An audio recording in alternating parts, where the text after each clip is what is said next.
అందరికీ ప్రైజ్లాడండి. ఇక్కడ మనం బైబిల్‌లో ఒక విషయం గురించి మనం ధ్యానిద్దామండి. అదేంటంటే దేవునికి భయపడి కీడు చేయక మేలు చేసేవారిని దేవుడు ఎలా ఆశీర్వదిస్తాడన్నది మీకు బైబిల్‌లో ఒక ఎగ్జాంపుల్ మనం చూద్దామండి.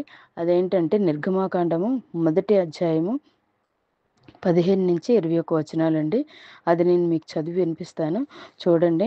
మరియు ఐగుప్తు రాజు షిప్రా పూయ అనే హెబ్రీయుల మంత్రసానులతో మాటలాడి, మీరు హెబ్రీయుల స్త్రీలకు మంత్రసాన పని చేయుచు వారిని కాన్పు పీటల మీద చూచినప్పుడు మగవాడైన యెడల వారిని చంపుడి, ఆడుదైన యెడల దాన్ని బ్రతికినీయుడని వారితో చెప్పెను.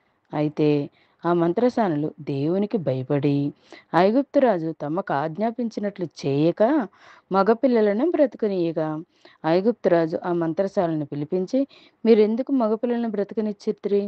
ఈ పని ఏల చేసితిరి అని అడిగాను. అందుకు ఆ మంత్రసానులు, హెబ్రీ స్త్రీలు ఐగుప్తు స్త్రీల వంటి వారు కారు, వారు చురుకైన వారు. మంత్రసాని వారి యొద్దకు వెళ్ళక మునిపే వారు ప్రసవించి యుందురని ఫరోతో చెప్పిరి. దేవుడు ఆ మంత్రసానులకు మేలు చేసెను. ఆ జనము విస్తరించి మిక్కిలి ప్రబలెను.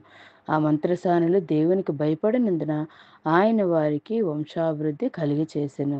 చూశారు కదండి.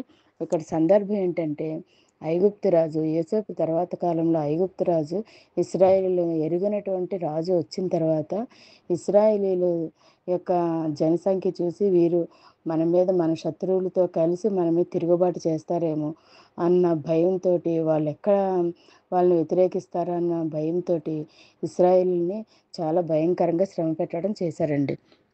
ఆ సందర్భంలో వాళ్ళు ప్రతి పనిలోనూ కూడా వారు చాలా శ్రమ పెట్టడం చేశారండి. వాళ్ళు ప్రాణములు విసిగిపోయేంతగా శ్రమ పెట్టారండి. అటువంటి సందర్భంలో వారి జనసంఖ్య పెరగకూడదని ఆ ఐగుప్తు రాజు ఒక ఆజ్ఞ వేశాడండి. ఏంటంటే ఇశ్రాయేలుకి ఏ మగబిడ్డ ఎవరో సంతానం ఉన్నా సరే మగబిడ్డ పుట్టగానే చంపేయాలని పురుడు పోసేటటువంటి మంత్రసానులకి ఆజ్ఞాపించాడు. అయితే ఆ మంత్రసానులు దేవునికి భయపడ్డారు కానీ రాజుకు భయపడలేదండి.